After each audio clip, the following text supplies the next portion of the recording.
ko wanga kuyimba katonda wamanya ate wakisa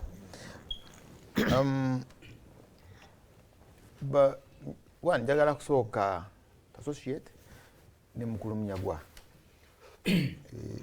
njagala kweramu ne mukulu munyagwa kola ki kumulaba ya associate nebyo nabi yayogedde so okkiriziganya yes mainly ku babaka ba Museveni naye abatuula ku side ewakanya yabayisa ba posturing bali babaka ba Museveni naye batuku kutuula ate batuula side ewakanya naye nga ba Museveni be batuula n'amongo byagambye amongo ya lukapulani. That is factually correct. Kyowala luli nagamba baali basobola kukola kye baakoze kuleeta public awareness kwekanakandago ko abantu ne bamanya ku bintu bya oil, kuteeka lya oil n'etteeka lya finance law gamba teeka ge baakyusa because gakwata ku bazzukulu baffe n'abazzukulu naye olw'okuba nti baalya basirika ate bw'obaga nti lwaki temwakireeta mu bantu mwabamanye endagaano eziri mu oil abamanye oba Uganda efunyeemu oba tefunyeemu lwaki temwakireeta mu bantu ebyo byebavuma byebimu tolina mulimu buwogowogo biki so yes I agree ebintu ebiri primary ebikulu nnyo tebabifaako ne bajja ne balumba na kino kikulu but kyandabadde peripheral bw'olaba ebigenda okuva mu oil obanga togikutte bulungi ennyanja Lake Edward ne Albert ziyinza okufa completely ne ziggwawo. Now wano waliwo game naye eno game kanya akazannyo is a chess game kyobala ojuwiramu abazungu European Union bawo bayise Kyagulanyi nze kati kyentunuulira oli akozesa atya ekibi ekibalimu ne mutingana ne muggwawo nze kati kyentunuulira nze ntunuulira how do we save society oli akuba enduulu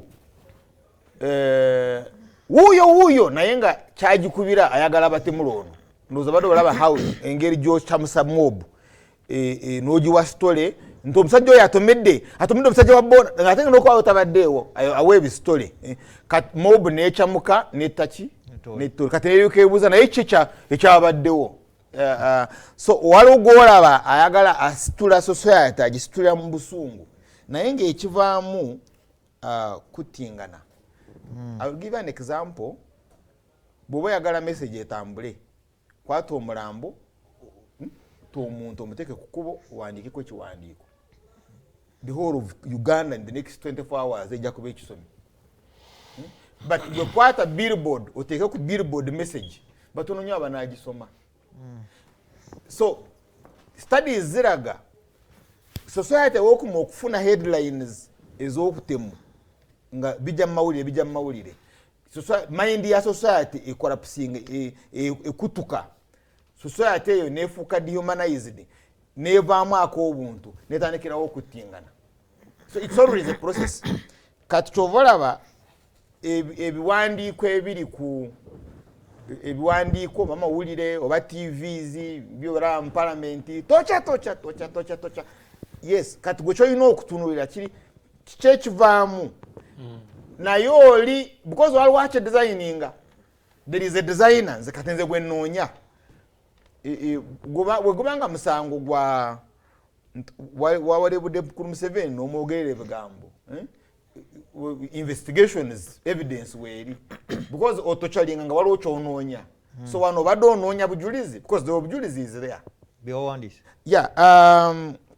mbadde ndazeeko mukulu Kiwanda gnoonya bonna be bakatochalinga wona we bakikola we musobola okufuna sikutegedde kati nga Bugongo olaba max they are visual aids nga kakwenza tebakubye ku lubuto naye because torture is there sagala nteriyo naye oli akukuba n'akunyiga ate n'akuteekako damage nga tewali nakiraga nti yakunyize kirabika but walaba nti ono akiraga ne victim naye bw'aba akiraga is not showing you the pain. No, there is a message jawa is like a billboard. You get kat ono yandabadde bwandabadde oyita victim ali naye ali mu game. Ali mu game? Yes. Ali mu game. Yeah. It's a game. It's part of the deal. Is that a game? Leka tukutegere bulungi. Kubiteeka mu Luganda is not easy. Ofiiridwa omwana wo. Sorry for using that example. But how do you conduct yourself ng'ofiiridwa omwana wo?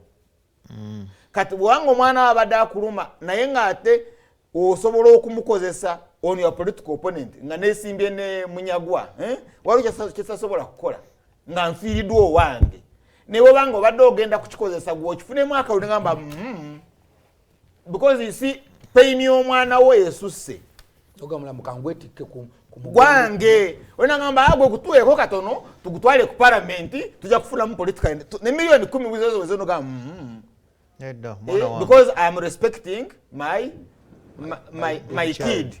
Mwana wange, I have love for that kid. Kati I will give an example. Oyinza okunkola ekintu naye nga politically kirumoli ayakinkoze manenga sobola kukiraga. You get katugambe nti private part waliwo kyogikoze naye nga nemba should I show this? Should I lay it on table? Should I lay it on table? Onoga naye ng'olaga munaye kituyambe ate waliwo gwe bagala okukikozesa nga bagambe nti she was raped. Mukomera kamusobola okuwakana nti gwe bakomola bate bakomola nti baba tebankomola kambalage so otatuuka yeah. Now torture